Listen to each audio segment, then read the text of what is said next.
Anyway, so we've got this fantastic design of right angle bends, which is interesting when people say they have pain. Yeah, because it's like, I know there was a good one. Si's dad, several years ago, had terrible pain here. Right? So the question then is was it lung? Right, because he's got a history of asbestosis. Was it lung? Yeah. Was it liver, gallbladder? Could have been. Was it large intestine? Could have been. Right? And hospital, we ended up... I have so many admittances with pain. Ended up having to go... He was... I mean, the one time it really scared me, I think. We took him in to private in the end, because he'd been in and out of hospital and they just sent him back home. And, it's got to be so-and-so. He's got lung infection. He's not, And it's like, the pain wasn't going away, and it's excruciating. I mean, I've never seen somebody's aura shrink so much. From pain. And anyway, into private, the first thing you do is under the MRI, stomach ulcer. So that would be in the large intestine? No, it was in the stomach. Oh, sorry, of course. No, but the pain was in a different place. But it was like the pain was further over than they thought. But it was like nobody thought to check in ordinary NHS if his liver and his gallbladder and his lungs all right and his large intestine's all right, is what else is in the vague region? And he actually had an ulcer that was bleeding. Oh, God. Which is why he was in so much pain. So it's like, it's bearing in mind that when you get to these crucial right angle bend bits, is how complex, when you ask somebody where does it hurt, how complex it can be, because there's so much going on. I have seen so many hospital admissions through stomach pain, and they are unable to find what it is. Yeah, and that's and part of the reason is because we've got this fantastic arrangement of stuff just running up under at the bottom of the ribcage of the possibilities, especially on that side, because you've also got the right angle bend. A lot of them does come out as constipation. Yeah, quite likely, yeah. And of course, if you're going to get constipated, you're going to get constipated where it does right angle bend. Because you're not pushing in a straight line. So, we've dealt with a lot of the physical structures of actually what goes on here. It's where the water gets sucked out. And obviously, if your body's too efficient at sucking out water, you're going to get constipated anyway. So the answer to that is drink more water, usually. And of course, you've got another fantastic bit of design at the very end. You've got an S-bend. Yeah, which is just what you needed. And the last one. It's amazing that any food gets out when you think about it. Any food gets out at all. And of course, the trouble is there's a lot of blood, a lot of veins around there. And of course, one of the problems that tends to happen with that lower section is people get hemorrhoids. Now, the classic sort of, when you get any sort of hemorrhoids anywhere in the body, where the veins that don't work particularly well, the times when hemorrhoids occur most often, some things you can't do an awful lot about. Like women who are pregnant, sometimes towards the end of pregnancy, hemorrhoids will start to appear just because of the sheer weight of the fetus on the system, especially if the weather's been particularly hot and they haven't been able to be as active as they could. Most people, you'll find the hemorrhoids come from sitting down a lot and from poor nutrition at some level that's not kept the veins in good nick.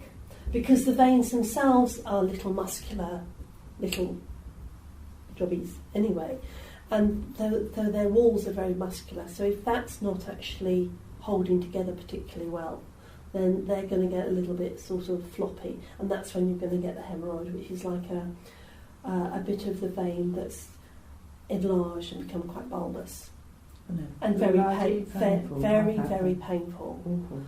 And that's, you get people sitting on There's cushions. And children's swimming rings, with a hole in the middle, and like super large polo mints, sitting on that, so that the pressure's not on that. It's a bit like anything to do with varicose veins when in the legs or anywhere else, is when the veins, the actual muscular function or the cells that actually make the veins what they are, for some reason get slightly distorted or relax a little bit too much. Anyway, from when I was about 16. Yeah, and yet there was a lot of emotional stuff going on. I was going to say, yeah. But and it's like if you think subtly where it is, root chakra, and it's also an area where you're trying to get rid of something. Pass things. Let things go. Then you get to understand is some of the other stuff to do with what's actually going on. So people who hold on to things, and you get people. I mean, in jobs. I mean, my next brother down was a Royal Marine, and he used to do exercise all over the world, but used to go to Norway, -40, middle of the winter. One thing you don't do at -40 pee outside. We pee and get away with, but you don't crap. You hang on to it until you get back to base. Now you can imagine what that does to the system. Deliberately hanging on. I just thought about that. My dad was a Norway as well. He used to go straight out of Norway. Yeah, but if you think about it, and there are a few jobs like that where people would deliberately or hold on to their urine or whatever like that because it's inappropriate. And of course, little kids do it. Don't want to go for a poo unless I'm at home. And teachers, nurses, all staff that have to work shifts and their breaks are poor. Yeah, and of course it also means that their eating habits are out of sync. It's like if you ignore your eating habits, it's going to be out of sync, that sort of thing. So it's also bear in mind is when people are telling you that they have these sort of problems, is actually what's going on. And I think the most obvious thing, with children who don't want to go to the loo unless they're at home, it can be an incredible pain. She wouldn't use public loos at all for a holiday. Oh, it's dreadful. Yeah. For whatever reason, but it can be a thing that you have to deal with. I mean, ironically, with something like hemorrhoids, I mean, you get your hemorrhoid creams and things that you can use. One of the things that was really, really good is horse chestnut, which is slightly astringent, very, very good for veins, but it fell foul of the Traditional Herbal Medicines Directive, EU. So apart from horse chestnut, some people have still got some old stock. It's hard to get on horse chestnut now. It's like hawthorn, you can't get hawthorn either. But it's astringent. I mean, there's probably in some Victorian... I tried pilewort. Yeah, I was going to say that's. Touch it. But probably be something in some Victorian medical herbalist book about making a preparation with horse chestnut that you probably could sort out. But I found a good diet. Yeah, I'll say, but good. Like I said, a good diet, reasonable amount of exercise, and it's mainly not sitting down all the time is the key with that, and dealing with it when you can. Keep your stool soft. Yes. Beetroot. Don't always eat much beetroot. But I find personally to eat vegetables keeps me regular. Not fruit, it's the vegetables. Yeah. I think it depends an awful lot on what your system needs. But that's when for you need to find out what your system works with. Then you've got an idea of the sort of areas that you can jiggle about with when somebody else comes to you with, when you're using food as medicine.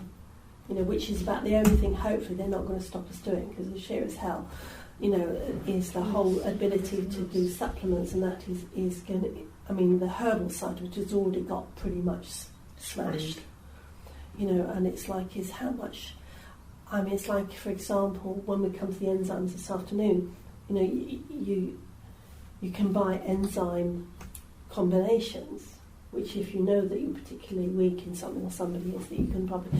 How much longer are we going to be able to buy those? I don't know.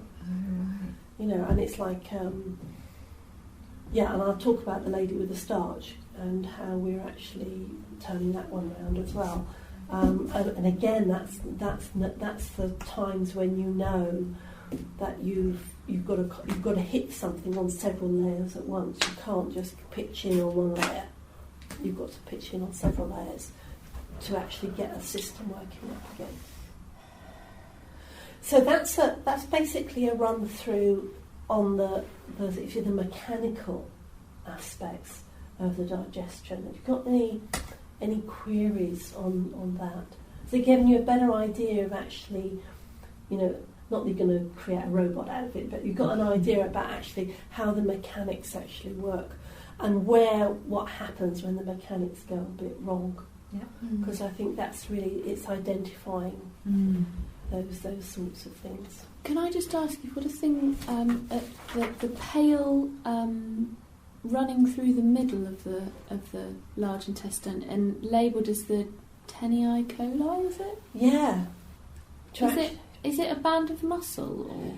It holds the sort of structure together. Yeah. Yes, as in a lot, like a hem. Like a hem, yes. That's actually quite a good description. Yeah, because you can see there is the little bulbs that become, if you've got diverticulitis, where if they become infected, you can see that if they become, it's like the hem, the thread holds them in, but they might become slightly enlarged and a little bit red. So right. yeah. Because otherwise it would be all over the place. Yeah, it would expanding.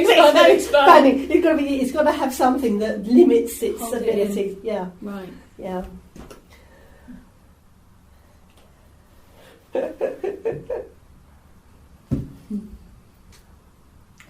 don't know if anybody ever watches any of the sort of medical type programs, but it's fascinating when you do see. I mean, not quite the same thing, but I saw a horse being operated on, and they got colic and they had to take all the intestines out to clear it all out. And that's where you do see that, because it's a similar sort of structure. It's amazing, absolutely amazing. Because that's back in again. That's one of the problems with the way that they used to do the old gallbladder ops. Was that to get to the gallbladder, if you're doing a front zip thing, no, you've got to actually. And of course, the trouble is, as soon as you do that, you move. Put it all back in again. Is also the chance for infection is very high within the actual abdominal sac is actually quite high, and so they don't like to do that unless they absolutely have to. So which is why now the keyhole approach has become much more favoured, because they're not actually having to do. Not so invasive. Yeah, not so invasive. The interesting thing energetically is if you take a gallbladder out, it does affect the meridian. I know that we say, well, meridians aren't necessarily linked to the actual physical organ, but it does seem to affect the meridian on that side. And it's like the keyhole holes, depends where the keyhole holes are, as to how that affects it. But it's like where my mum had hers done, where it was a long time ago, so she had the zip up the front. Of course, that's straight up the conception vessel meridian, and so it completely fries the function of that. It took me a lot of work to get that working back together again. Any form of surgery cuts through your light body too. Yes, and as a light body surgeon, you have to redo it all with the lasers. Yeah, but if you think about it, it's like when you're dealing with the physical and somebody does it on the physical, it's like, it's like it's the most densest area. There's going to be a lot of work there. And it's like, it's very interesting. Let's say you take the gallbladder away, it doesn't actually solve the problem. But I don't think they've really found a way of, if they can't break the stones up sonically, I don't think they've found a way of getting the stones out without taking the gallbladder out. Well, the surgeons, they haven't. No surgeons. Because it's always a surgeon that will look at that sort of thing. Yeah, I don't think that. And of course, there's always the worry that there'll be one really big stone that would block the duct anyway, rather than a whole pile of, like, say, little stones or grit. I call it gravel. Yeah, I mean, the gravel, when it's very small, will just come away as it would come away. Yeah. But I told my mum to make sure my dad drinks apple juice. Yeah. Don't like apple juice. No, but apple juice keeps gallstones soft. So if somebody has got gallstones, it does actually reduce the inflammation created. And milk thistle, that can help calm it all down. That's a liver herb. Well, he's on methotrexate anyway. Yeah. So. Oh, that's vicious. That stuff. Yes. It's an arthritis drug. Oh. It suppresses the immune system reaction. So more likely to get colds for a start and anything else, but of course all more likely to get other things. But also, if you suppress the immune system, you're suppressing the body's ability to work out what's good for itself and what's not good for itself, because that's what the immune system does on an energetic level. So if you're actually dumbing that down so that it's not overreacting to arthritic tendency, then you're dumbing it down on every other level as well. So you're dumbing it down on its ability to work with foods, you're dumbing it down on, and so you might be fixing the physical problem a bit, but you're creating a whole bank of other things because the fact that it's turning down that level of awareness that the body has of what's good for itself and what's not good for itself. If he reduces his dosage, then the arthritis is much worse. So it's the lesser of two evils. Really. But that's the thing is. But then you see the thing is then you'd be looking at why they've got the arthritis. You won't look at that. He's got masses of no, food but they don't. But the thing is, they're very critical people. I found that have got rheumatoid arthritis. But I think as well as I think it's bearing in mind that it's also a generational thing. There's a whole generation that isn't prepared to look at anything other than the physicality of what's going on. They don't want to look at the fact that there might be an emotional component or anything like that. They're just looking at the heal me, fix me on a physical level. And you're going to get people like that who come to you for help. That's all they're interested in is the heal me, fix me level of the physical. I mean, doesn't mean to say you don't know what else is going on. But so when you get that, you are limited with what they're prepared to do to help themselves. And it's and you just have to respect that. That's just where they are. But it does tend to be older people, or people of particular religious persuasions that don't want any intervention of, don't want any holistic intervention. Want to, have got total faith in orthodoxy, whatever it is, and you just have to think, oh, well, okay, and just let them run with it. Okay, any other queries about the physicality bits? Have you come across any sort of spiritual aspects of when people have had their appendix out? Not with appendix, no. I think it probably depends an awful lot on how, when they've had it out, is how they deal with the shock to the system. Is whether how long it stays in the subtle bodies. I mean, it's in a yellow-orange area of the body, so it's in the boundary, if you like, between the solar plexus chakra and the sacral chakra. So you're in that, sort of letting go of the sacral chakra and the understanding and the knowing of self of the solar plexus chakra. Yeah, because she was in sixth form when that happened. Yeah. I think it's one of those things that you maybe you have to think about and to see how it reflects into the system. She's just got a divorce, so it might have been associated with that as well. Yeah, because it's also in some ways it's aggravating. If you look at it as being the appendix gets annoyed, gets inflamed if there's fecal matter's got in.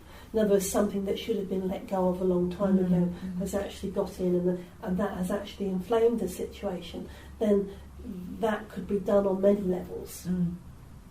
Once you understand what's happening on the physical, you can see how it can happen on the other levels as well.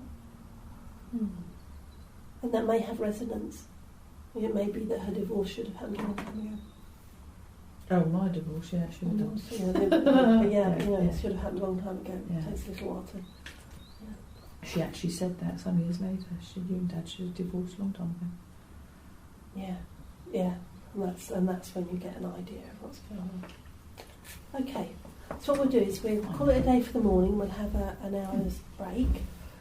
And we'll come back and we'll look at these enzymes that have been putting their little heads up all the morning. actually what's going on with those. And it's basically what's called, the correct term is called the fate of foods. In other words, once the foods are is actually what happens to it, rather than the actual digestive system itself, is what actually happens to the food when it goes in the system. So it's slightly different than the physicality of what the organs do.